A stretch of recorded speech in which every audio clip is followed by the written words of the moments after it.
Yo era el comandante del Área 51. Mentí y dije que nunca había trabajado allí. Es la base militar secreta más famosa del mundo. Aceptamos las condiciones. Mantengan la boca cerrada. Sus vidas o las vidas de otros dependen de ello. Ahora, por primera vez, los hombres que trabajaron en el Área 51 cuentan su versión.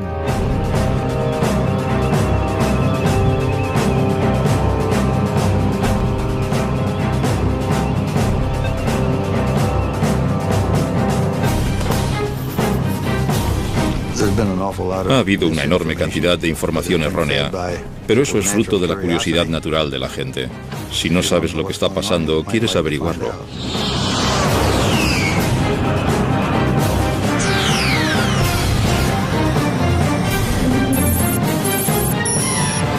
Los secretos del Área 51.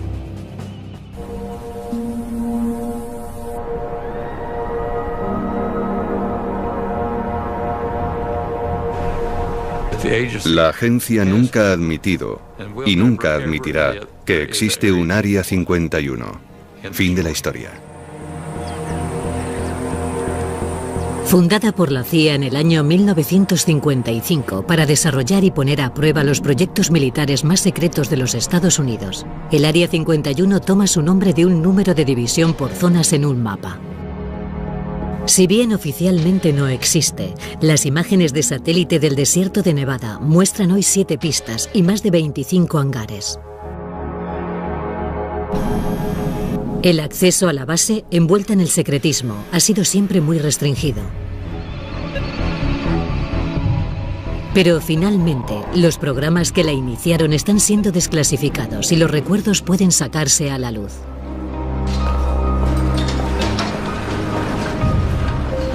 Era una verdadera guerra fría. Estamos hablando de bombas nucleares apuntando a todas las ciudades principales y era como entre dos personas. ¿Quién va a golpear primero? Hay muchos momentos en que la democracia tiene que dar paso al control estricto, como el militar, para poder llevar a cabo algo que permita sobrevivir a tu nación. Esa es la idea que tenemos todos, creo yo. Cuando nos reuníamos no se permitían bolígrafos ni papel.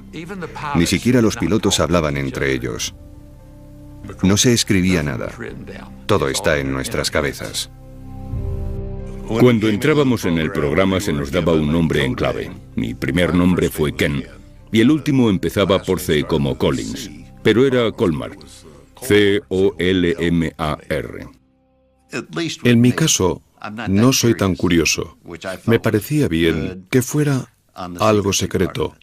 Quiero decir, si no necesito saber, no pregunto. Me dijeron, no te preocupes nunca por averiguar tu nivel de autorización. Tienes la autorización de los más altos cargos de Washington, D.C. Ellos tienen un equipo para saber lo que haces, lo que dices, a dónde vas.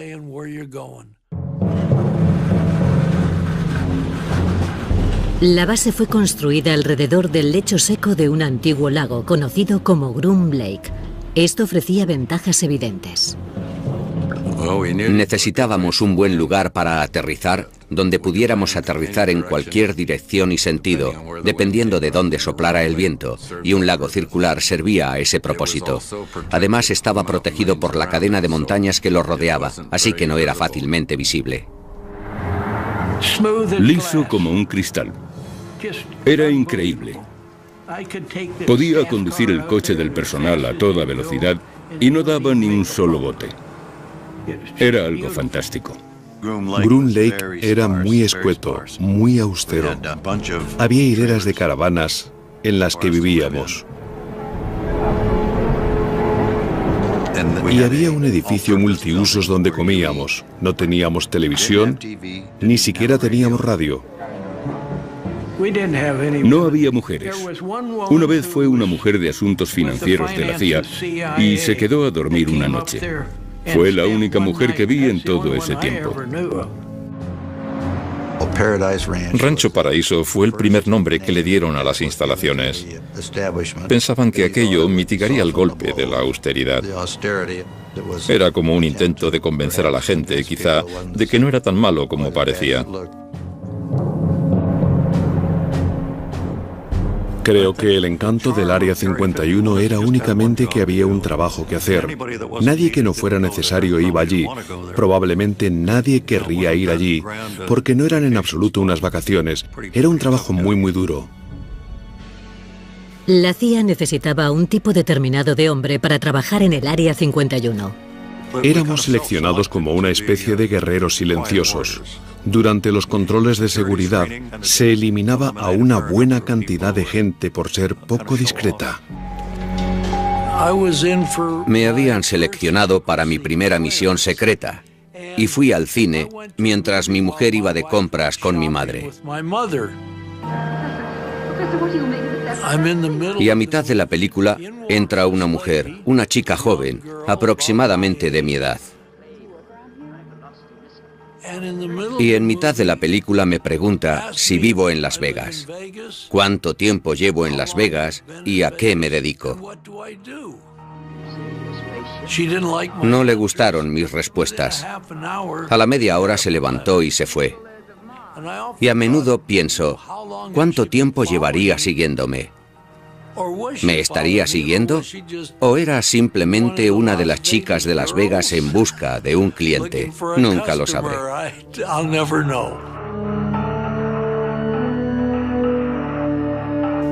No nos dijeron cómo iba a ser, no teníamos ni idea. Nos dijeron, es un asunto extremadamente sensible y no se puede hablar de ello con nadie. Las entrevistas se realizaban en habitaciones de hotel. Este hombre había pasado ya por todo y le preguntaron, tenemos un proyecto secreto en el oeste, nos gustaría que trabajaras en él. ¿Estarías interesado? Y él dijo, tengo que consultarlo con mi mujer. Y le dijeron, bien, hazlo. Cuando volvió a la habitación se habían ido, habían recogido y se habían marchado. Nunca volvió a verlos. El hecho de que tuviera que preguntarle a su mujer si podía trabajar o no en un proyecto secreto lo descartó por completo. No volvieron a proponérselo.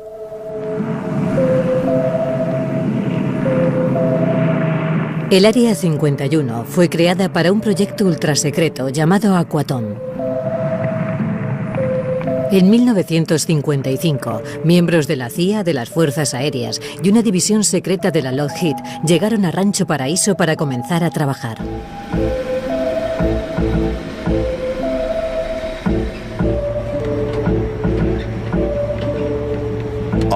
Es lo único que nos dijeron. Nos presentábamos voluntarios a algo con los ojos cerrados. La mayoría de la gente no aceptó, pero yo lo hice. Y sabíamos que teníamos que ir a recoger un traje de presión, así que sabíamos que se trataba de algo a gran altitud. Por encima de los 15.000 metros la sangre hierve, si no cuentas con presurización. Así que si había una despresurización, el motor fallaba y te encontrabas por encima de los 15.000 metros, el traje te salvaría. Seleccionaron a un fabricante en Boston que hacía los trajes por encargo. Tenían que ser hechos a medida, muy ajustados al cuerpo. Así que fuimos a David Clark, que hacía sostenes para Sears, recuerdo. Nos lo ajustaban, nos íbamos a casa, volvíamos y nos lo volvían a ajustar una vez hecho. No podíamos decir ni quiénes éramos ni lo que íbamos a hacer, solo que necesitábamos un traje de presión. Bien. Cada kilo extra, incluso unas pequeñas ruedas, podían limitar la altitud de vuelo del U-2. Llevaba todo el combustible en el ala. Necesitaba algo para que los extremos de las alas no rozaran con el suelo, de manera que estaban allí solo para separar las alas del suelo, y en cuanto las alas se elevaban, las ruedas caían. A mí me gustaba despegar y subir haciendo espirales en vertical. La coartada del gobierno para el U-2 era que se estaba utilizando para investigaciones meteorológicas. Esa era nuestra tapadera. Sí, Escuadrón Meteorológico de Reconocimiento. Si no se trataba de un avión convencional, ¿qué es lo que vieron? Los U-2 volaban 3 veces más alto que un avión comercial y en ocasiones eran atisbados por los ciudadanos. No estoy seguro, pero creo que vi el reflejo del sol en una ventanilla, o portillas de observación de algún tipo. A mediados de la década de los 50 del siglo XX, cuando tanto la Guerra Fría como el interés de los estadounidenses por los ovnis estaban en pleno apogeo.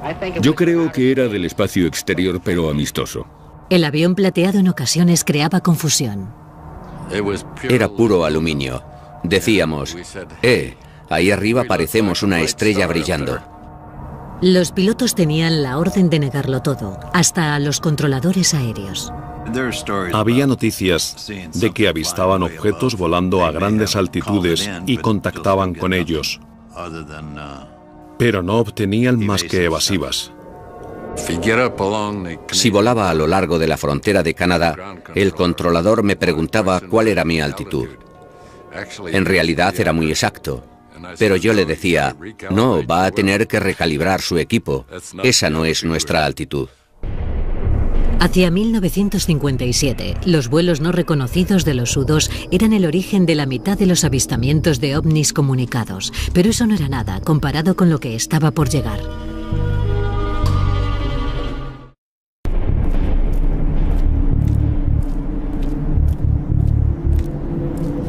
El Área 51 era un lugar tan remoto que la mayoría de los trabajadores viajaban semanalmente desde Burbank o Las Vegas. Normalmente mi familia estaba durmiendo cuando me levantaba. El lunes de madrugada te levantabas, cogías el coche y llegabas a tiempo de coger el avión que normalmente salía a las 8. Nunca sabíamos cómo íbamos a salir de allí. A menudo bromeábamos con eso. Una semana volaban llevando bombas y la semana siguiente volaban llevando pollos. Nunca sabías lo que había en la bodega del avión al que te subías. Al bajar del Lockheed Constellation, pasabas por seguridad, te chequeaban, tenías que recoger tu chapa y comprobaban tu identidad. Se hacía eso rutinariamente. Las medidas de seguridad eran muy estrictas. Jim Friedman viajaba diariamente. Tenía 3 hijos y lo típico en el colegio era, ¿en qué trabaja tu padre? Yo les decía que reparaba televisores. Y mi mujer estaba tan ocupada criando a los niños, preparándolos para ir al colegio, que no se preocupaba mucho, porque en efecto veía que yo andaba siempre trasteando con televisores.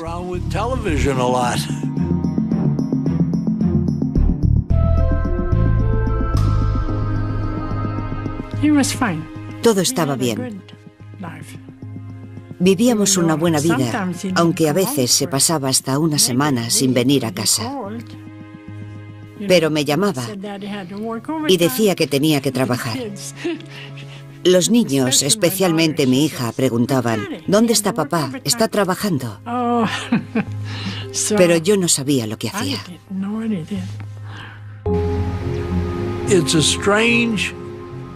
Es una rutina diaria extraña. Llegas a casa por la noche. Tu mujer te pregunta, ¿qué tal te ha ido hoy el día? Y tú, evasivo, contestas, normal. He reparado unos cuantos televisores. Porque no le iba a decir, oh cariño, hemos obtenido la sección radar cruzada del avión más secreto del mundo al milímetro. Sí, vale. Anda, ¿qué has hecho hoy? Nada. Ni siquiera podías hablar de ello. Enfrentémonos con serenidad a una realidad de nuestro tiempo, la posibilidad de que algún día se arrojen bombas atómicas sobre nuestras ciudades. Esa insistencia en el secretismo total se vio exacerbada por la paranoia de la Guerra Fría y el miedo generalizado a que la Unión Soviética pudiera destruir los Estados Unidos. Cada parte sospechaba de la otra, y ambas temían ser borradas del mapa por el primer ataque nuclear. No se confiaba en nadie, ni siquiera en los pilotos de pruebas del Área 51. En 1963, Ken Collins estrelló su avión en una misión de entrenamiento. Una semana después, aproximadamente, me dijeron, ¿Accederías a ser hipnotizado para establecer si has olvidado decirnos algo o no? Y dije, por supuesto. Y trajeron a un superpsiquiatra, como yo digo, desde Boston.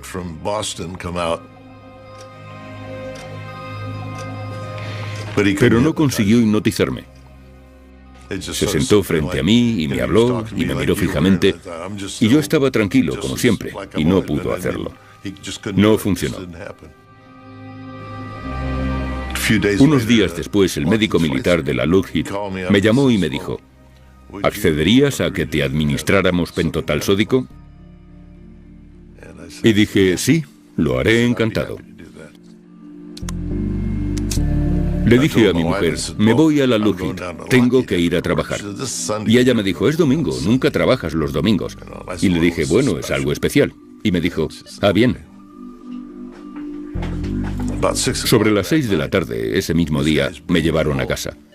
Yo seguía bajo los efectos del pentotal sódico y me tiraron en una silla en la sala de estar y se despidieron y se marcharon sin más. No le dijeron ni una palabra a mi mujer. Dijeron, ahí tienes el coche, toma las llaves. Y mi mujer estaba enfadadísima porque pensaba que había estado bebiendo con aquellos tipos. Pero en definitiva, al final se estableció que lo que les había contado era todo, que lo que les había contado era la verdad. Cuando una de esas bombas estalla, decenas de miles de toneladas... El gobierno trabajaba contrarreloj para desarrollar armas todavía más potentes y decidió situar su base secreta, el Área 51, al lado de su campo de pruebas nucleares. Pónganse las gafas. Estaba justo en medio del área de pruebas nucleares en Nevada. Y a nadie le entusiasmaba la idea de ir allí. Creo que la privacidad era muy importante para realizar el trabajo y que permaneciera en el máximo secreto.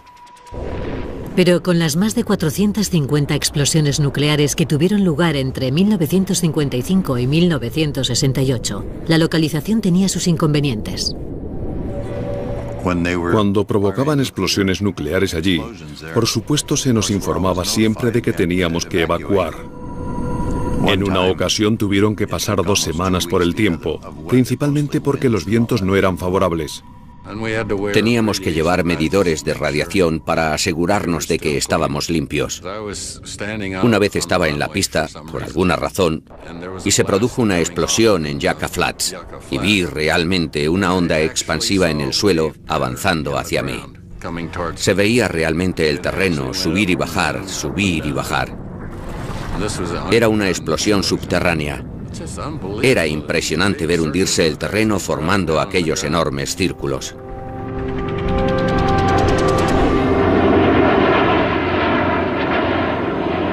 Acuciados por las presiones de la Guerra Fría, los Estados Unidos temían que el proyecto fundador del Área 51, el U-2, empezara a ser ya vulnerable a los misiles soviéticos.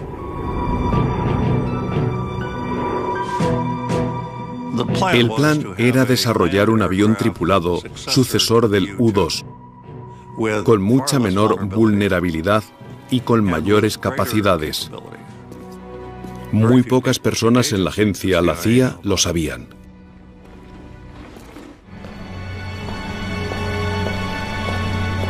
A finales de los 50, el Área 51 tenía un nuevo proyecto secreto. Yo empecé en el 1958 trabajando en lo que se llamó Oxcart. En 1960 se me notificó que había sido seleccionado para algún tipo de programa espacial. Le propusimos a la CIA un avión que volaría a grandes altitudes, por encima de los 27 kilómetros. El objetivo era hacerlo volar tan rápido y tan alto como fuera posible, y tan difícil de detectar por los radares como fuera posible. Iba tan deprisa que, si estabas en California, volando de norte a sur, solo con girar a tales velocidades o a tales altitudes, ya no estabas en el estado de California. Era tan rápido que te sacaba fuera. En la Guerra Fría, la información era tan poderosa como las armas. El Oxcart estaba diseñado para ser la herramienta de espionaje suprema de los Estados Unidos. El primer avión sigiloso del mundo. Volaba lo bastante rápido y a la suficiente altura como para escapar a los misiles. Miles de personas trabajaban en el proyecto dentro de las instalaciones de la Lockheed en Burbank, California.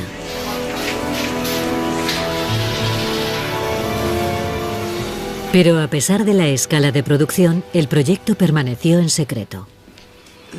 El proyecto Oxcart era un proyecto especializado donde los haya.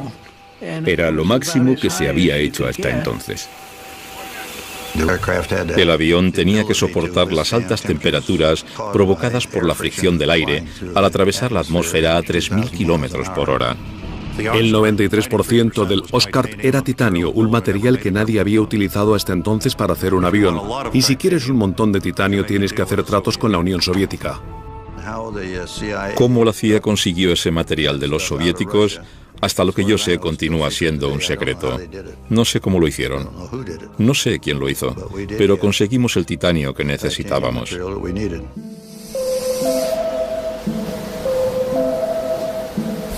Cuando el prototipo del Oxcart estuvo listo, el gobierno tenía que trasladarlo hasta el Área 51 desde la cadena de producción en California.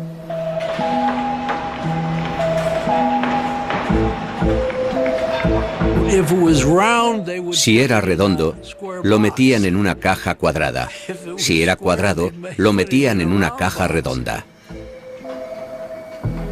Era demasiado largo y las alas sobresalían mucho, así que se separaron las partes y fueron transportadas desde Burbank hasta las instalaciones de Groom Lake.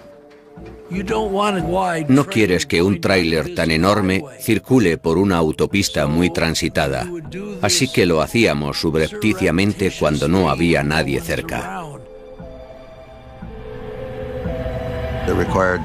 Requirió la colaboración de la Patrulla de Carreteras de California, la Patrulla de Carreteras de Nevada, la CIA y no sé cuántos más. Hubo que despejar el camino hasta allí. Hubo que cortar árboles, nivelar las cunetas de la autopista para descargar las cajas.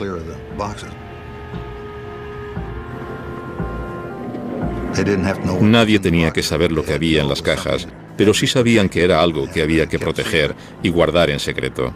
Así que fue una operación enorme, solo el subirlos hasta allí, a las instalaciones de Groom Lake.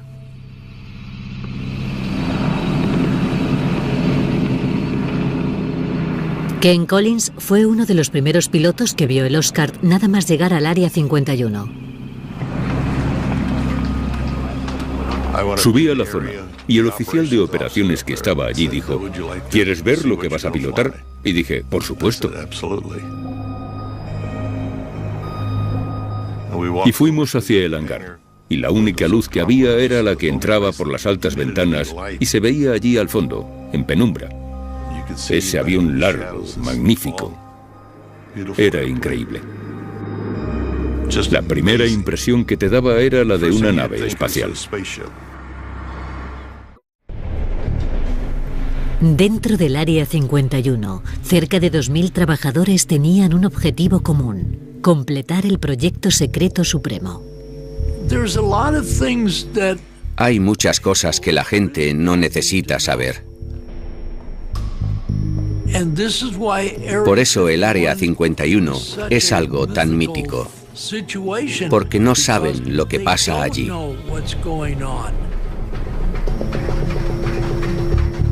El Área 51 tenía un solo propósito, y era desarrollar el Oxcart y ponerlo a operar en el extranjero.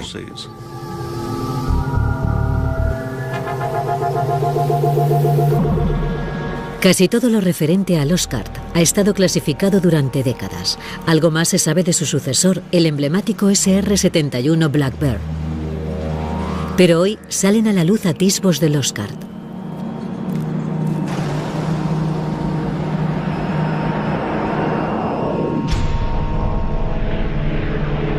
El Oxcart fue el primer avión de sigilo del mundo, diseñado para ser casi imposible de detectar por los radares enemigos. La prueba en la que participé consistía en volar un Oxcart sobre una estación de radar y básicamente se trataba de averiguar si estos aviones podían volar sin ser detectados. Fui al edificio de control de radar para ver qué pasaba cuando el aparato lo sobrevolara. Y estaba allí de pie y nadie veía que pasara nada. Y de repente se oyó como si una escalera de mano o algo cayera sobre el tejado. Pero era la onda expansiva del avión. No lo habían detectado en los radares. Así que parecía que funcionaba. El Oxcart podía volar de costa a costa en 70 minutos, pero su único propósito era el espionaje. Estas imágenes de Corea del Norte fueron dadas a conocer por la CIA, pero nunca habían sido vistas por el gran público. Revelan la precisión con la que el Oxcart podía fotografiar objetos en el terreno desde 27.000 metros de altura y a una velocidad de 3.500 kilómetros por hora. La cámara iba instalada en un avión que volaba a Mach 3. La cámara era de 12 pulgadas. Pensemos en un objeto en el terreno sobre el que se coloca una cuadrícula con cuadrados de 30 por 30 centímetros aproximadamente, más o menos el tamaño de una baldosa, y cada uno de los cuadrados es o negro, o blanco, o gris. Un objeto de 30 centímetros de lado puede ser claramente identificado como un objeto, aunque no puedas precisar su estructura. Pero si haces una fotografía de un tanque, probablemente obtienes unos 500 puntos, y eso sí define perfectamente el tanque. Pero en el apogeo de la Guerra Fría, los hombres del Área 51 no eran los únicos con potentes cámaras. Los rusos tenían de 4 a 6 de lo que nosotros llamábamos cubos de basura. Había sistemas de rastreo por satélite y nos daban la información de cuándo iba a pasar un satélite.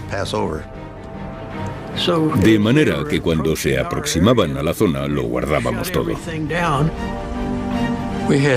Teníamos unas naves de emergencia y si había algún avión en el exterior cuando se acercaba un satélite por el horizonte, lo escondían rápidamente en esas naves. Pero los trabajadores en ocasiones tenían que colocar un prototipo del Oxcart sobre un poste para probar su efectividad como avión de sigilo. Y con los soviéticos espiando desde arriba, esto representaba un problema. Un avión colocado sobre un poste era algo muy difícil de ocultar a los satélites. Había gente en el departamento de seguridad que opinaba que no podíamos permitirles que echaran un vistazo. Así que no había forma de manejar la situación, sino bajando la maqueta del poste, escondiéndola en un hangar para después volver a sacarla y colocarla de nuevo en su sitio. Eso hacía el trabajo difícil, muy difícil. Empezar a trabajar en el avión y tener que meterlo corriendo en el hangar. Y volver a sacarlo y meterlo y sacarlo. Era un fastidio. A pesar de los esfuerzos por esconder el avión secreto, los agentes de inteligencia descubrieron que la Unión Soviética tenía un dibujo del avión y había dado con la manera de detectar al Oxcart. Durante las pruebas que hacíamos a la luz del día, la radiación del sol lo calentaba todo, excepto las zonas de sombra. Si dejábamos la maqueta fija una media hora o así, la sombra proyectada podía ser captada por una cámara de infrarrojos posteriormente. Enseguida, los hombres del Área 51 empezaron a fabricar falsificaciones para que los soviéticos las descubrieran. Sabíamos que los satélites de infrarrojos llegaban y pintábamos la silueta de un avión exótico frente a uno de los hangares. La mayoría de ellos eran de cartón. Y justo antes de llegar el satélite teníamos un par de calentadores que colocábamos en la parte de la cola para que el satélite detectara una señal de calor como si el avión acabara de aterrizar. Queríamos hacerles creer que teníamos algo que ellos no tenían. Y estoy convencido de que malgastaron mucho tiempo y dinero en intentar averiguar qué era. En Washington, objetos fantasmas... Los trucos diseñados para proteger el Oxcart avivaron los rumores sobre el Área 51. Estuvieron varias horas persiguiendo a los objetos detectados en el campo del radar. El avión voló en 2.850 misiones desde Groom Lake, el Área 51 de las que nadie supo nada. El avión no existía. Y naturalmente, con los rayos del sol incidiendo adecuadamente, se divisaba, y aquello se convertía en un avistamiento ovni genuino.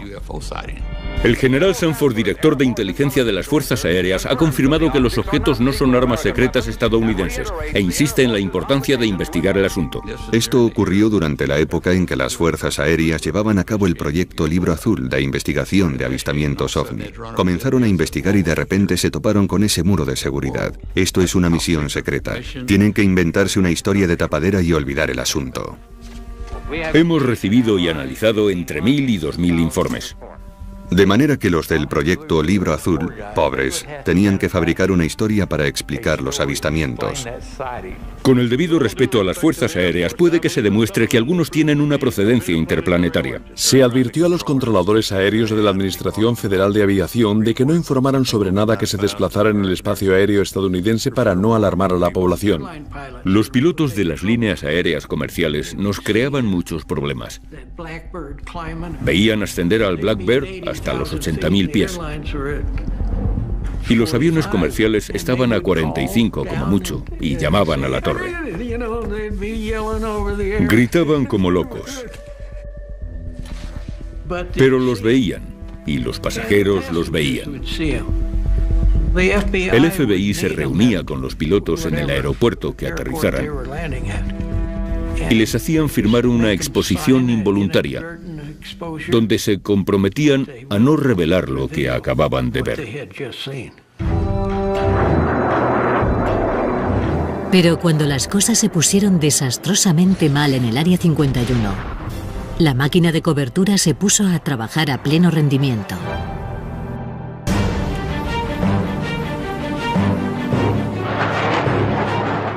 A pesar del secretismo que rodea al Oscar, comienzan a salir a la luz décadas después los indicios del primer percance sufrido.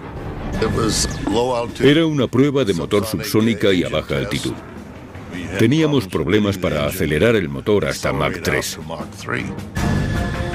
Volamos saliendo del área hacia el norte. Alcanzamos los 25.000 pies y nos dirigimos después en sentido sur y nos metimos en turbulencias. Algo no iba bien. Estaba entrando en pérdida, pero no lo indicaba. Enseguida el avión cabeceó y ascendió. Se dio la vuelta y entró en barrena plana. No había salida. Así que lo mejor era eyectarme. Y me eyecté. Hacia abajo, porque estaba boca abajo. Ken tomó la decisión acertada y se eyectó.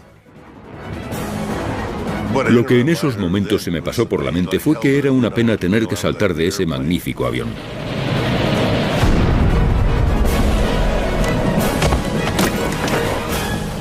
Aterrizó en algún lugar cerca de Wendover, Utah.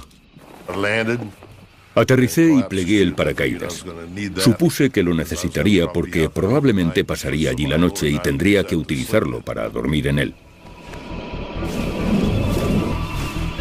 Mi lista de chequeo se había desencuadernado y empecé a buscar y recoger algunas de las páginas. Todas eran clasificadas y con el sello de secreto. Los papeles que iba recogiendo me los metí en el bolsillo, creo, y apareció una camioneta dando botes por el desierto.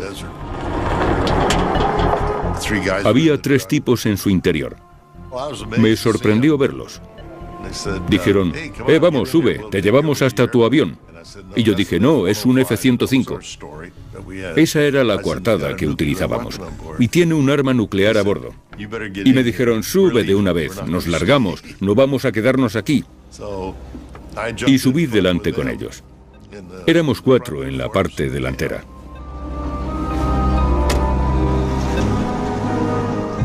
No sé dónde pensaban llegar si hubiera explotado la supuesta bomba. Debía estar tan cerca que no hubiera servido de nada. Después de la advertencia de Collins, después de su mentirijilla, no creo que tuvieran muchas ganas de acercarse a mirar.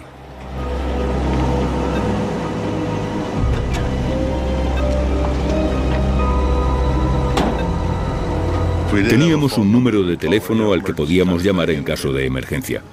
Hice una llamada rápida, me identifiqué y no necesitaron saber más. Y les dije dónde estaba.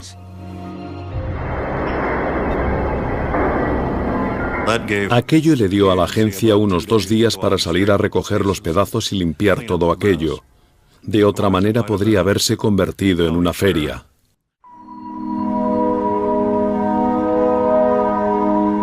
Esta es la primera vez que salen a la luz las fotos del esfuerzo del gobierno por limpiar la escena del accidente.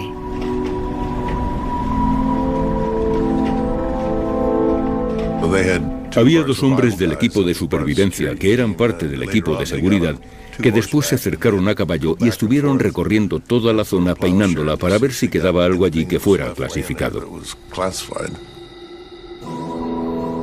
Entre la coartada y la localización remota, la limpieza fue suficiente para mantener en secreto durante décadas el lugar del accidente. Se dijo que había sido un F-105 lo que se había estrellado. Cerca de las bases militares se estrellan muchos aviones y el asunto se olvidó.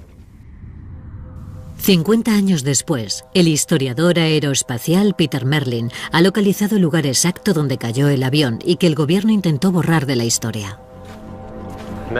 Estamos entrando en la zona de los restos. Como parte del esfuerzo por limpiar el lugar donde se estrelló el avión, las piezas más grandes se cortaron con un soplete y volaron hasta el Área 51 a bordo de un avión carguero. Ha registrado el desierto durante años utilizando la información aparecida en documentos desclasificados. Este memorándum secreto fue desclasificado por la CIA. Dice, todo resto del 1-23 ha sido retirado del lugar del accidente. Sin embargo, mi experiencia me dice que siempre queda algo. Esta pieza de aquí es parte de la estructura del ala. La A es de A12, la W de wing, ala, y 667 era el número de pieza. Esto es del interior de la cabina.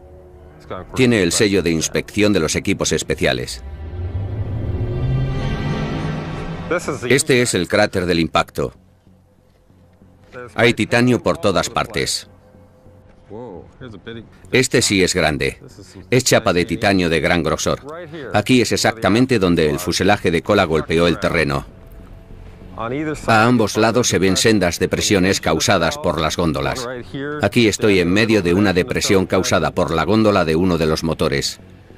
Esto sería similar a lo que ocurriría hoy en día si un avión secreto del Área 51 se estrellara. Seguramente implementarían el mismo tipo de restricciones de seguridad. También inventarían una tapadera.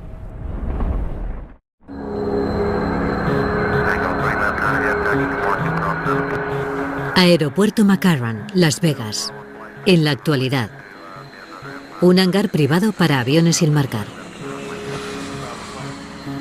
Todos los días laborables, los trabajadores hacen el mismo viaje al Área 51, que se repite ininterrumpidamente desde los días del U-2 y el Oscar. Aquellos primeros programas convirtieron al Área 51 en el hogar permanente para los proyectos secretos de los Estados Unidos. Si vuelves allí y miras todos los informes, nunca despegó un avión de Groom Lake. Nada fue lo que parece. 963, autorizado a despegar. Y el misterio continúa hoy. El presupuesto militar secreto anual es de más de 41.000 millones de euros, el más elevado de la historia de los Estados Unidos. Pero ni siquiera aquellos que en su día sacrificaron tanto por el Área 51 están al tanto de los secretos. Me gustaría saber lo que están haciendo, pero no lo sé. He oído incluso decir que el Área 51 es una tapadera para otra área mucho más secreta. No lo sé, tampoco puedo confirmar eso. No tengo ni idea. Ojalá lo supiera. El secretismo y las tapaderas continúan alimentando los rumores. Hay un montón de situaciones que la gente no puede saber que no son verdad. Así que creo que ha habido una enorme cantidad de información errónea, pero eso es fruto de la curiosidad natural de la gente. Si no sabes lo que está pasando, quieres averiguarlo. A menudo, incluso la más disparatada de las especulaciones contiene trazos de verdad. Está lo de las cámaras subterráneas que dicen que tenemos allí y túneles que llegan hasta Las Vegas. Y no hay absolutamente nada de eso. Cuando se hacían pruebas nucleares, en efecto, nos metíamos bajo tierra, porque en la superficie había radiactividad. Pero no hay nada de eso en el área. Y hay otro mito que circula estos últimos años, que dice que hemos conseguido alcanzar estas velocidades. Y toda esta tecnología, gracias a la tecnología inversa estudiando una nave alienígena. La verdad es esta. Hicimos ingeniería inversa allí. Pero se trataba de un MiG-21 soviético. Lo conseguimos en 1968 y lo desarmamos para ver cómo lo habían construido los rusos y después lo volvimos a montar y lo volamos. Incluso la teoría conspiratoria, que dice que el gobierno habría escenificado el alunizaje en el Área 51, tiene una ligera base de verdad. En los campos de pruebas atómicas, probamos el rover lunar que enviamos a la Luna. Probamos todos los sistemas de soporte vital. Los astronautas fueron allí a entrenarse en los cráteres de las bombas atómicas, así que seguramente algunos de esos disparates vienen de ahí.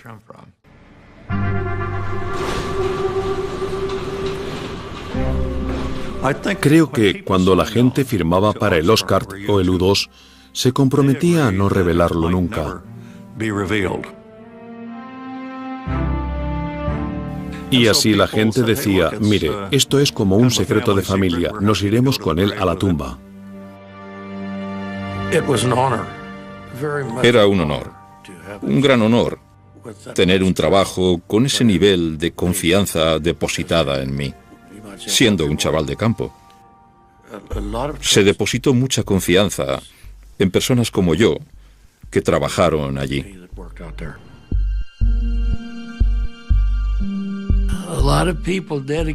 Muchos entregaron sus vidas. Algunas familias se rompieron porque las mujeres no sabían lo que sus esposos, si sus esposos llegarían a casa por la noche o no. No era un simple trabajo. Nos encomendaron una tarea y creíamos en ello y lo hicimos lo mejor que pudimos. Y estoy satisfecho de cómo salió. Pero por lo que se refiere a lo que ocurría en el Área 51, lo único que sabemos con seguridad es que nunca lo sabremos todo. Les he contado como el 5% de lo que ocurría. Solo les he contado parte de la historia, en serio. Tengo que ser honesto.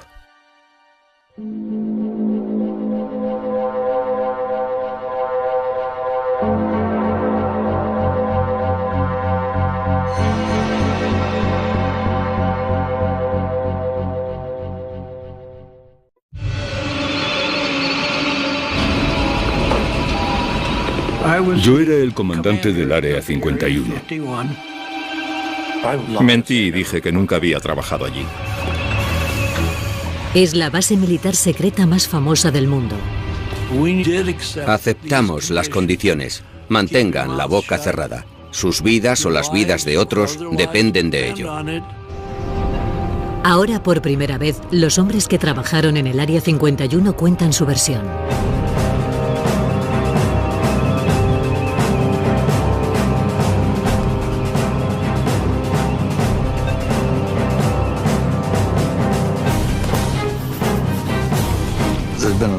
Ha habido una enorme cantidad de información errónea, pero eso es fruto de la curiosidad natural de la gente. Si no sabes lo que está pasando, quieres averiguarlo.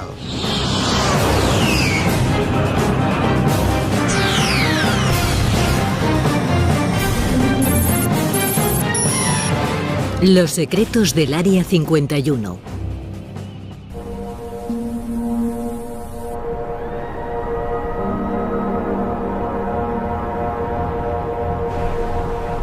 La agencia nunca ha admitido y nunca admitirá que existe un Área 51. Fin de la historia.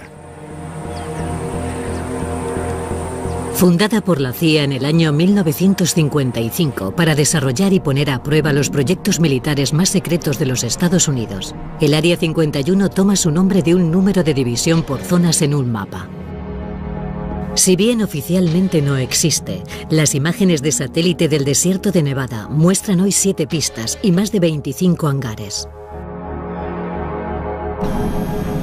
El acceso a la base, envuelta en el secretismo, ha sido siempre muy restringido. Pero finalmente, los programas que la iniciaron están siendo desclasificados y los recuerdos pueden sacarse a la luz.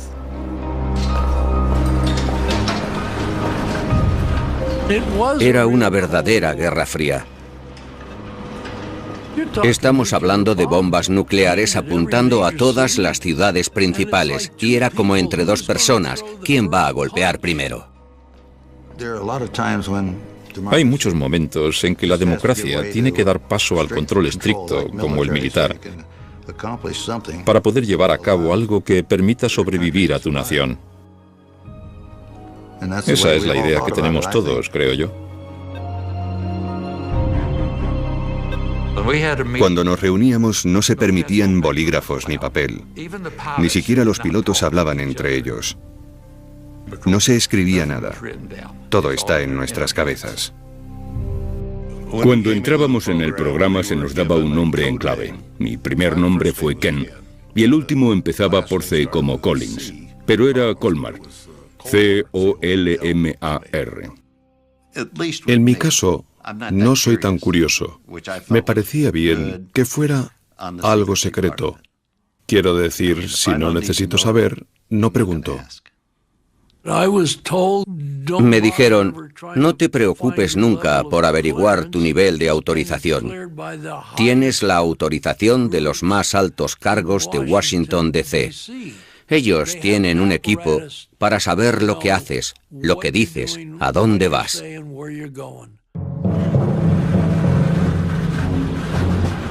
La base fue construida alrededor del lecho seco de un antiguo lago conocido como Groom Lake. Esto ofrecía ventajas evidentes. Necesitábamos un buen lugar para aterrizar, donde pudiéramos aterrizar en cualquier dirección y sentido, dependiendo de dónde soplara el viento, y un lago circular servía a ese propósito. Además, estaba protegido por la cadena de montañas que lo rodeaba, así que no era fácilmente visible. Liso como un cristal. Era increíble. Podía conducir el coche del personal a toda velocidad y no daba ni un solo bote. Era algo fantástico. Groom Lake era muy escueto, muy austero. Había hileras de caravanas en las que vivíamos. Y había un edificio multiusos donde comíamos. No teníamos televisión, ni siquiera teníamos radio. No había mujeres. Una vez fue una mujer de asuntos financieros de la CIA y se quedó a dormir una noche. Fue la única mujer que vi en todo ese tiempo. Rancho Paraíso fue el primer nombre que le dieron a las instalaciones.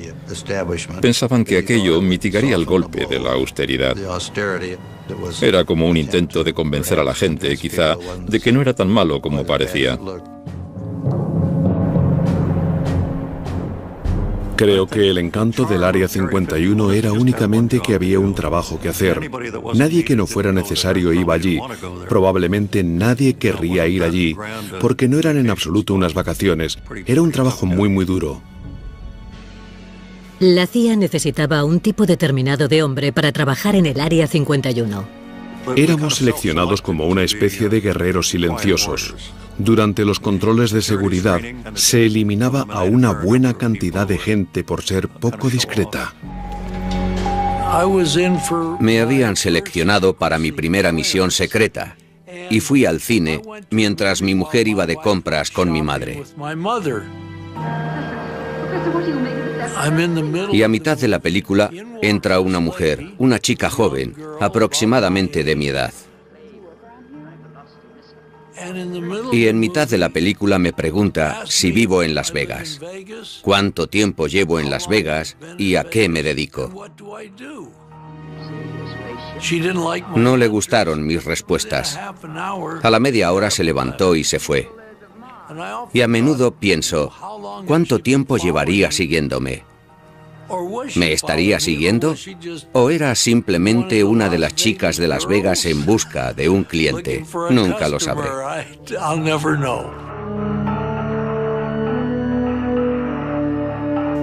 No nos dijeron cómo iba a ser, no teníamos ni idea. Nos dijeron, es un asunto extremadamente sensible y no se puede hablar de ello con nadie. Las entrevistas se realizaban en habitaciones de hotel.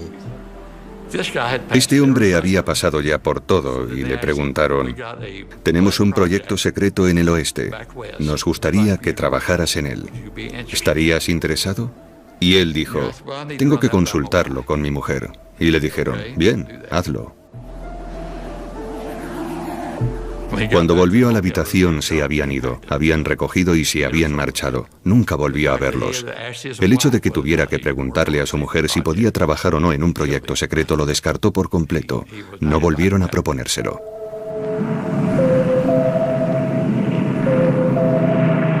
El Área 51 fue creada para un proyecto ultrasecreto llamado Aquatom. En 1955, miembros de la CIA, de las Fuerzas Aéreas y una división secreta de la Lockheed llegaron a Rancho Paraíso para comenzar a trabajar.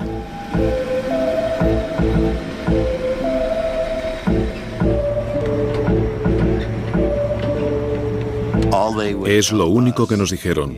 Nos presentábamos voluntarios a algo con los ojos cerrados. La mayoría de la gente no aceptó, pero yo lo hice. Y sabíamos que teníamos que ir a recoger un traje de presión, así que sabíamos que se trataba de algo a gran altitud. Por encima de los 15.000 metros la sangre hierve, si no cuentas con presurización. Así que si había una despresurización, el motor fallaba y te encontrabas por encima de los 15.000 metros, el traje te salvaría. Seleccionaron a un fabricante en Boston que hacía los trajes por encargo. Tenían que ser hechos a medida, muy ajustados al cuerpo. Así que fuimos a David Clark, que hacía sostenes para Sears, recuerdo. Nos lo ajustaban, nos íbamos a casa, volvíamos y nos lo volvían a ajustar una vez hecho. No podíamos decir ni quiénes éramos ni lo que íbamos a hacer, solo que necesitábamos un traje de presión. Cada kilo extra, incluso unas pequeñas ruedas, podían limitar la altitud de vuelo del U-2. Llevaba todo el combustible en el ala. Necesitaba algo para que los extremos de las alas no rozaran con el suelo, de manera que estaban allí solo para separar las alas del suelo, y en cuanto las alas se elevaban, las ruedas caían. A mí me gustaba despegar y subir haciendo espirales en vertical. La coartada del gobierno para el U-2 era que se estaba utilizando para investigaciones meteorológicas. Esa era nuestra tapadera. Sí, Escuadrón Meteorológico de Reconocimiento.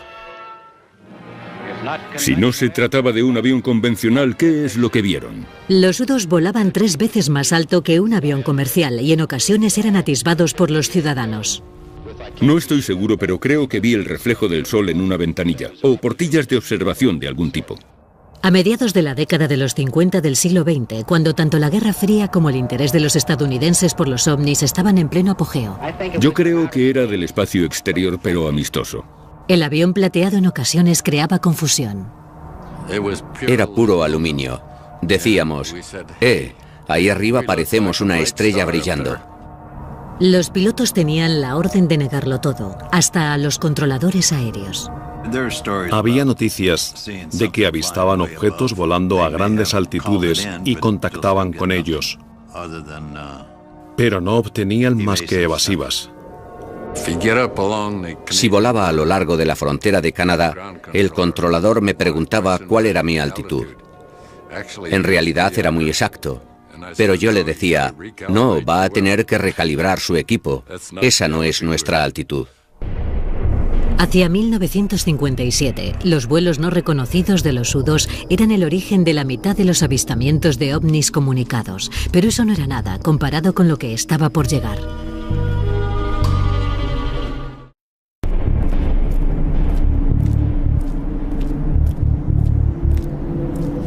El Área 51 era un lugar tan remoto que la mayoría de los trabajadores viajaban semanalmente desde Burbank o Las Vegas.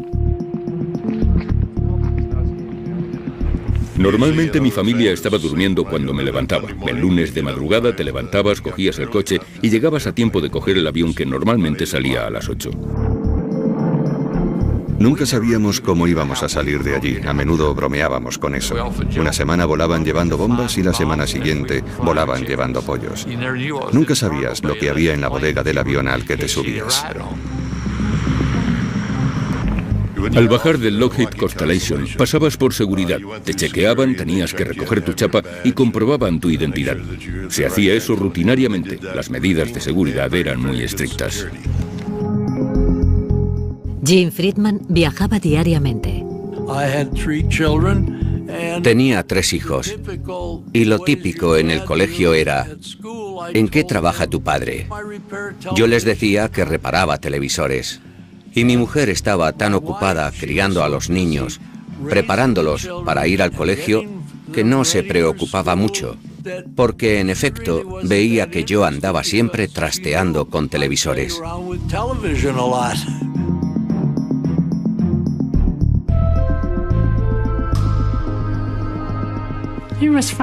Todo estaba bien. Vivíamos una buena vida, aunque a veces se pasaba hasta una semana sin venir a casa. Pero me llamaba y decía que tenía que trabajar. Los niños, especialmente mi hija, preguntaban: ¿dónde está papá? ¿Está trabajando?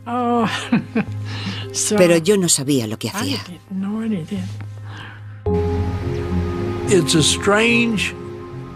Es una rutina diaria extraña.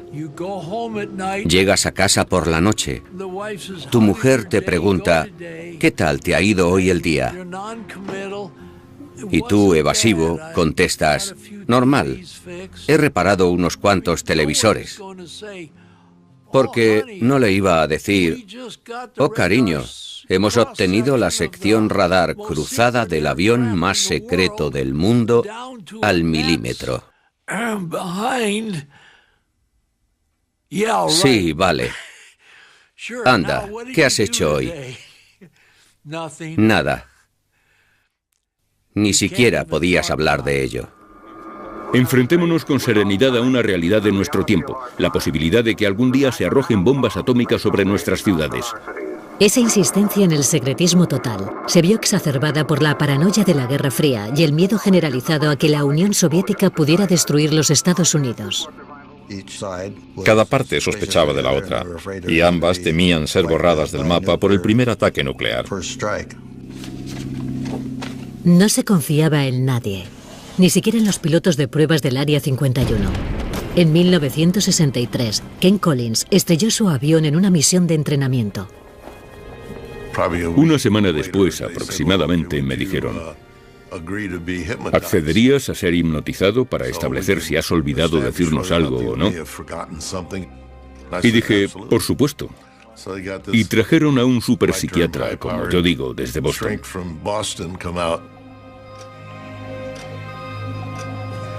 Pero no consiguió hipnotizarme.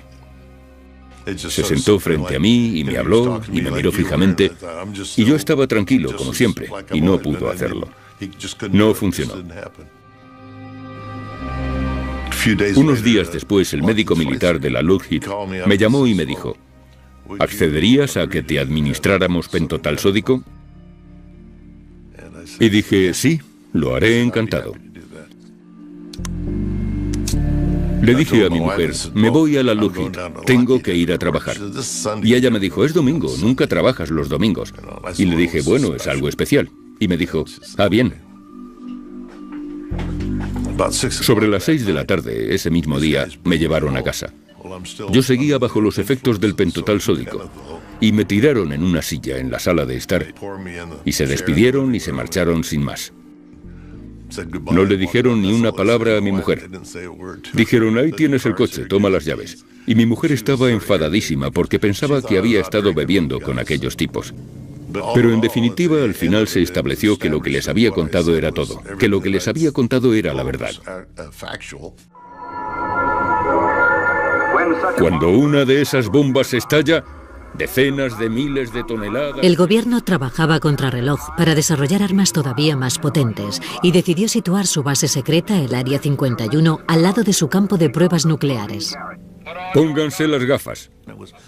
Estaba justo en medio del área de pruebas nucleares en Nevada. Y a nadie le entusiasmaba la idea de ir allí.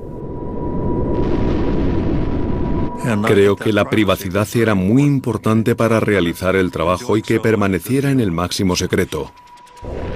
Pero con las más de 450 explosiones nucleares que tuvieron lugar entre 1955 y 1968, la localización tenía sus inconvenientes. Cuando provocaban explosiones nucleares allí, por supuesto se nos informaba siempre de que teníamos que evacuar. En una ocasión tuvieron que pasar 2 semanas por el tiempo, principalmente porque los vientos no eran favorables. Teníamos que llevar medidores de radiación para asegurarnos de que estábamos limpios.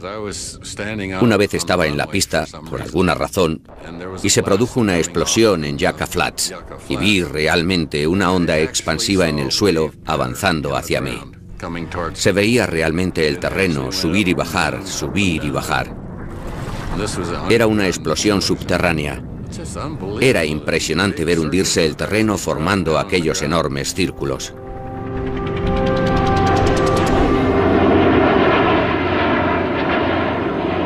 Acuciados por las presiones de la Guerra Fría, los Estados Unidos temían que el proyecto fundador del Área 51, el U-2, empezara a ser ya vulnerable a los misiles soviéticos.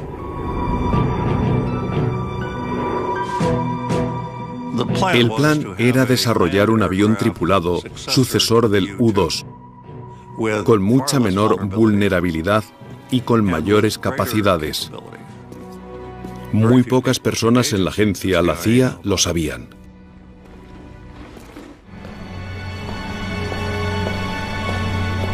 A finales de los 50, el Área 51 tenía un nuevo proyecto secreto. Yo empecé en el 1958 trabajando en lo que se llamó Oxcart. En 1960 se me notificó que había sido seleccionado para algún tipo de programa espacial.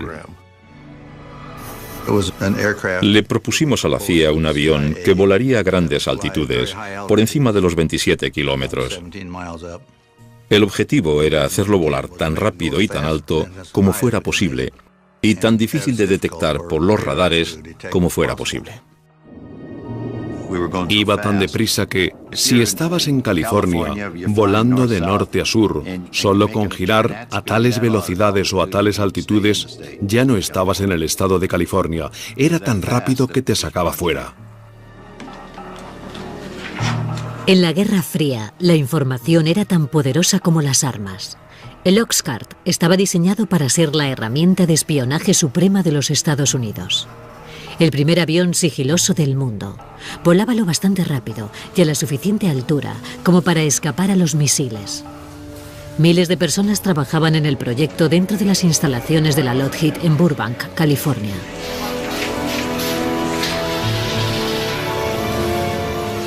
Pero a pesar de la escala de producción, el proyecto permaneció en secreto. El proyecto Oxcart era un proyecto especializado donde los haya. Era lo máximo que se había hecho hasta entonces. El avión tenía que soportar las altas temperaturas provocadas por la fricción del aire al atravesar la atmósfera a 3.000 kilómetros por hora. El 93% del Oxcart era titanio, un material que nadie había utilizado hasta entonces para hacer un avión. Y si quieres un montón de titanio, tienes que hacer tratos con la Unión Soviética. ¿Cómo la CIA consiguió ese material de los soviéticos? Hasta lo que yo sé, continúa siendo un secreto. No sé cómo lo hicieron. No sé quién lo hizo, pero conseguimos el titanio que necesitábamos.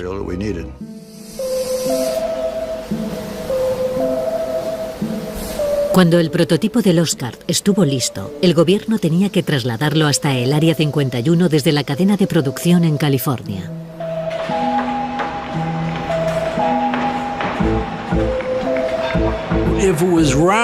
Si era redondo, lo metían en una caja cuadrada. Si era cuadrado, lo metían en una caja redonda. Era demasiado largo y las alas sobresalían mucho, así que se separaron las partes y fueron transportadas desde Burbank hasta las instalaciones de Groom Lake. No quieres que un tráiler tan enorme circule por una autopista muy transitada, así que lo hacíamos subrepticiamente cuando no había nadie cerca. Requirió la colaboración de la Patrulla de Carreteras de California, la Patrulla de Carreteras de Nevada, la CIA y no sé cuántos más. Hubo que despejar el camino hasta allí. Hubo que cortar árboles, nivelar las cunetas de la autopista para descargar las cajas.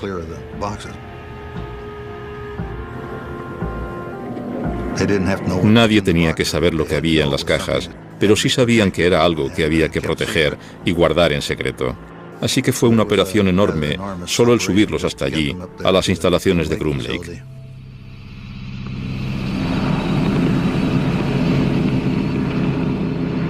Ken Collins fue uno de los primeros pilotos que vio el Oscar nada más llegar al Área 51. Subí a la zona y el oficial de operaciones que estaba allí dijo: ¿quieres ver lo que vas a pilotar? Y dije: por supuesto. Y fuimos hacia el hangar. Y la única luz que había era la que entraba por las altas ventanas y se veía allí al fondo, en penumbra. Ese avión largo, magnífico. Era increíble. La primera impresión que te daba era la de una nave espacial. Dentro del Área 51, cerca de 2.000 trabajadores tenían un objetivo común: completar el proyecto secreto supremo. Hay muchas cosas que la gente no necesita saber. Por eso el Área 51 es algo tan mítico, porque no saben lo que pasa allí.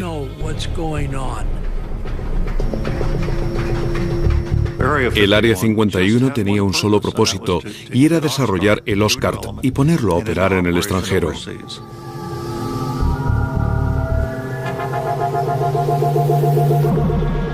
Casi todo lo referente al Oscar ha estado clasificado durante décadas. Algo más se sabe de su sucesor, el emblemático SR-71 Blackbird.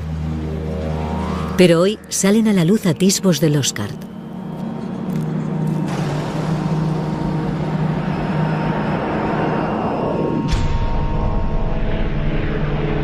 El Oscar fue el primer avión de sigilo del mundo, diseñado para ser casi imposible de detectar por los radares enemigos.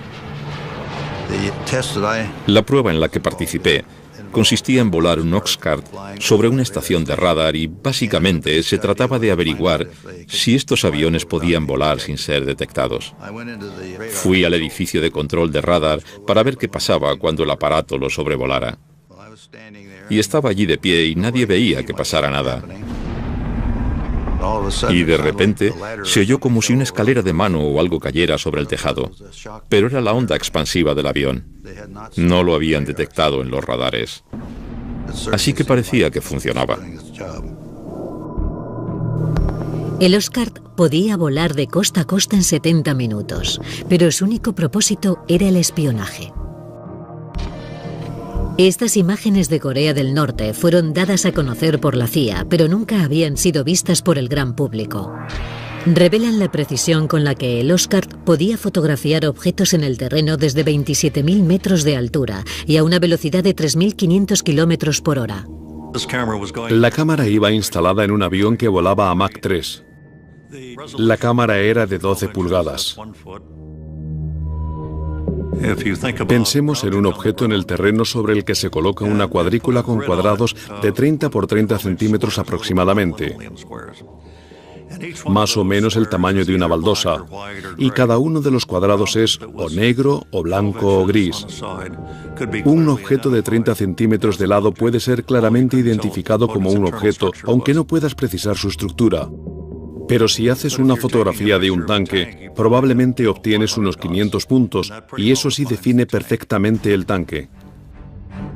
Pero en el apogeo de la Guerra Fría, los hombres del Área 51 no eran los únicos con potentes cámaras. Los rusos tenían de 4 a 6 de lo que nosotros llamábamos cubos de basura. Había sistemas de rastreo por satélite y nos daban la información de cuándo iba a pasar un satélite. De manera que cuando se aproximaban a la zona lo guardábamos todo. Teníamos unas naves de emergencia y si había algún avión en el exterior cuando se acercaba un satélite por el horizonte, lo escondían rápidamente en esas naves. Pero los trabajadores en ocasiones tenían que colocar un prototipo del Oscar sobre un poste para probar su efectividad como avión de sigilo, y con los soviéticos espiando desde arriba, esto representaba un problema. Un avión colocado sobre un poste era algo muy difícil de ocultar a los satélites. Había gente en el departamento de seguridad que opinaba que no podíamos permitirles que echaran un vistazo. Así que no había forma de manejar la situación, sino bajando la maqueta del poste, escondiéndola en un hangar para después volver a sacarla y colocarla de nuevo en su sitio. Eso hacía el trabajo difícil, muy difícil. Empezar a trabajar en el avión y tener que meterlo corriendo en el hangar. Y volver a sacarlo y meterlo y sacarlo. Era un fastidio. A pesar de los esfuerzos por esconder el avión secreto, los agentes de inteligencia descubrieron que la Unión Soviética tenía un dibujo del avión y había dado con la manera de detectar al Oscar. Durante las pruebas que hacíamos a la luz del día, la radiación del sol lo calentaba todo, excepto las zonas de sombra.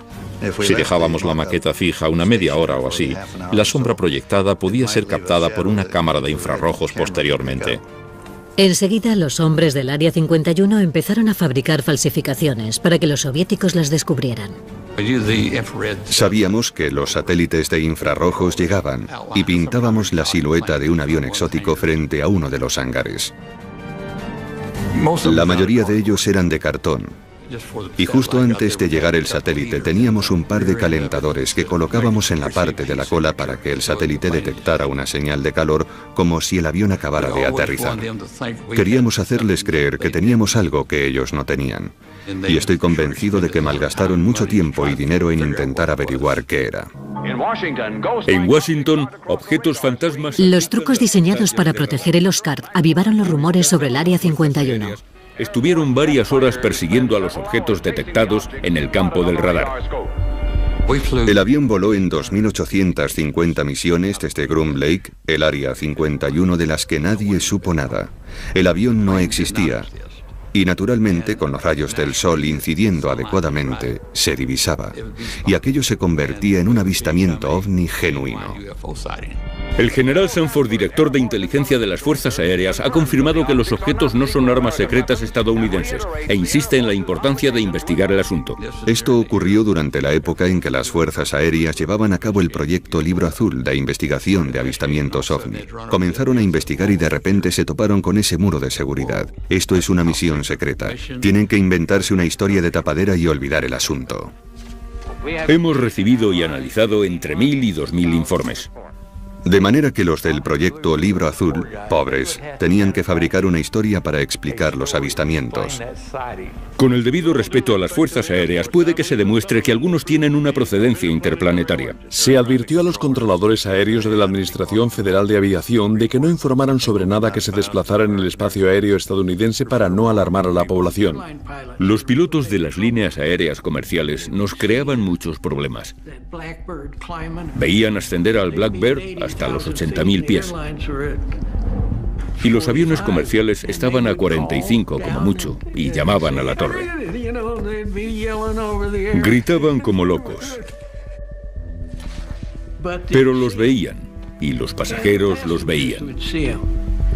El FBI se reunía con los pilotos en el aeropuerto que aterrizaran y les hacían firmar una exposición involuntaria donde se comprometían a no revelar lo que acababan de ver. Pero cuando las cosas se pusieron desastrosamente mal en el Área 51, la máquina de cobertura se puso a trabajar a pleno rendimiento.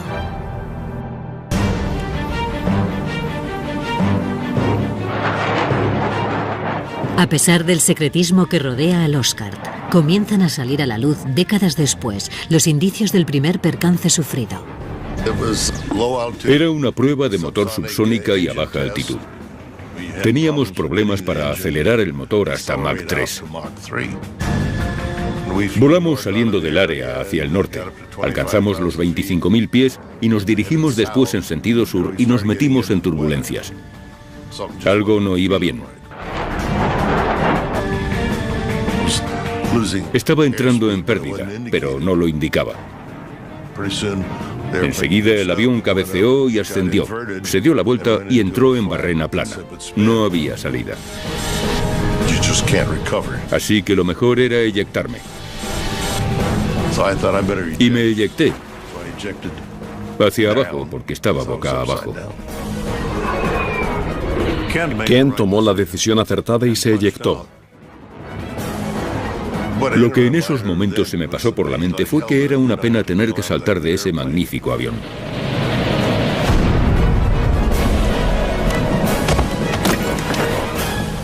Aterrizó en algún lugar cerca de Wendover, Utah. Aterricé y plegué el paracaídas. Supuse que lo necesitaría porque probablemente pasaría allí la noche y tendría que utilizarlo para dormir en él. Mi lista de chequeo se había desencuadernado y empecé a buscar y recoger algunas de las páginas. Todas eran clasificadas y con el sello de secreto. Los papeles que iba recogiendo me los metí en el bolsillo, creo, y apareció una camioneta dando botes por el desierto. Había 3 tipos en su interior. Me sorprendió verlos. Dijeron, vamos, sube, te llevamos hasta tu avión. Y yo dije, no, es un F-105. Esa era la coartada que utilizábamos. Y tiene un arma nuclear a bordo. Y me dijeron, sube de una vez, nos largamos, no vamos a quedarnos aquí. Y subí delante con ellos. Éramos 4 en la parte delantera.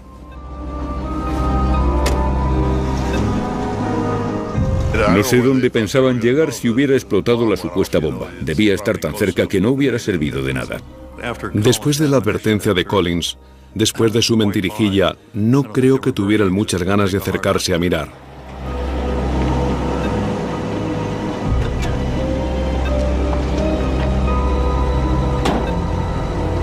Teníamos un número de teléfono al que podíamos llamar en caso de emergencia.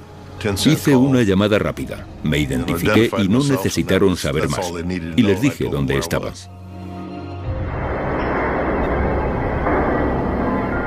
Aquello le dio a la agencia unos 2 días para salir a recoger los pedazos y limpiar todo aquello.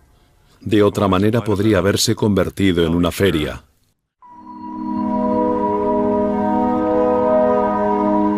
Esta es la primera vez que salen a la luz las fotos del esfuerzo del gobierno por limpiar la escena del accidente.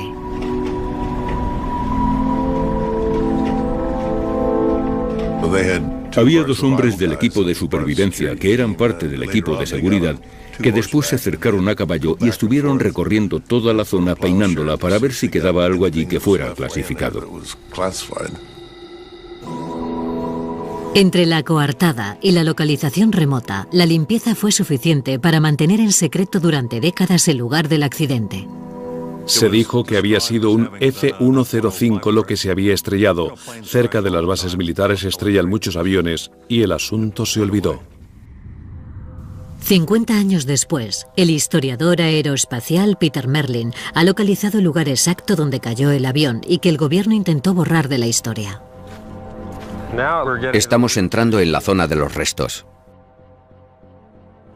Como parte del esfuerzo por limpiar el lugar donde se estrelló el avión, las piezas más grandes se cortaron con un soplete y volaron hasta el Área 51 a bordo de un avión carguero. Ha registrado el desierto durante años utilizando la información aparecida en documentos desclasificados. Este memorándum secreto fue desclasificado por la CIA. Dice, todo resto del 1-23 ha sido retirado del lugar del accidente. Sin embargo, mi experiencia me dice que siempre queda algo. Esta pieza de aquí es parte de la estructura del ala. La A es de A12, la W de wing, ala, y 667 era el número de pieza. Esto es del interior de la cabina. Tiene el sello de inspección de los equipos especiales. Este es el cráter del impacto. Hay titanio por todas partes. Este sí es grande. Es chapa de titanio de gran grosor. Aquí es exactamente donde el fuselaje de cola golpeó el terreno. A ambos lados se ven sendas depresiones causadas por las góndolas. Aquí estoy en medio de una depresión causada por la góndola de uno de los motores. Esto sería similar a lo que ocurriría hoy en día si un avión secreto del Área 51 se estrellara. Seguramente implementarían el mismo tipo de restricciones de seguridad. También inventarían una tapadera.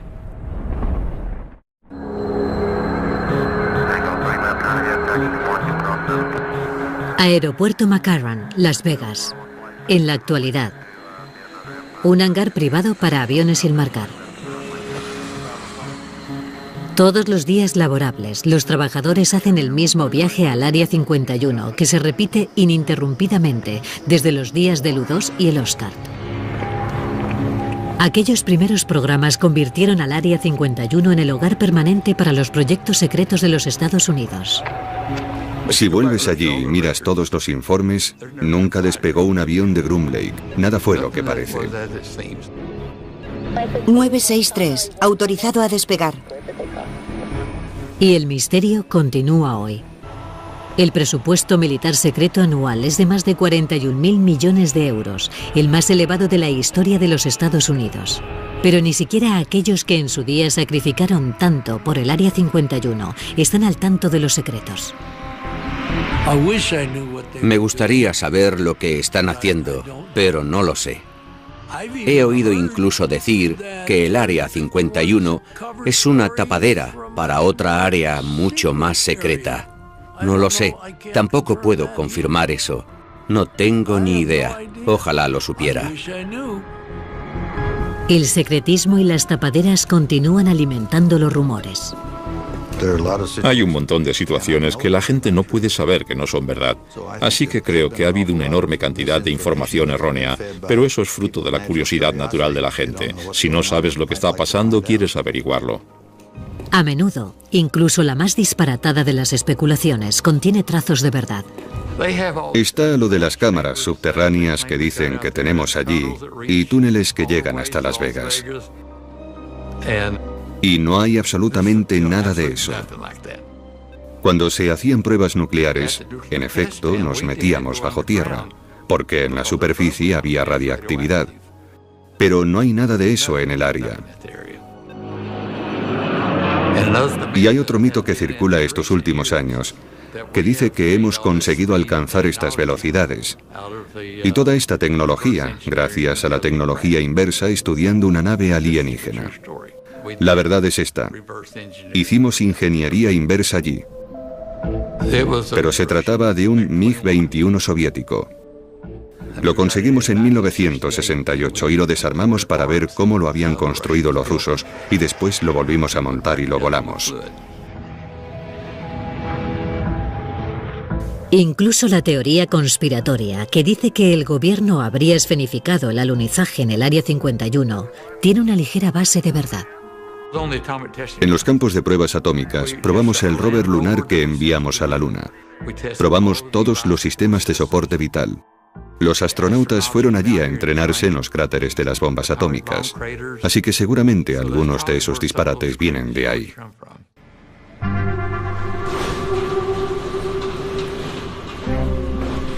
Creo que cuando la gente firmaba para el Oscar o el U-2, se comprometía a no revelarlo nunca. Y así la gente decía, mire, esto es como un secreto de familia, nos iremos con él a la tumba. Era un honor, un gran honor, tener un trabajo con ese nivel de confianza depositada en mí, siendo un chaval de campo. Se depositó mucha confianza en personas como yo, que trabajaron allí.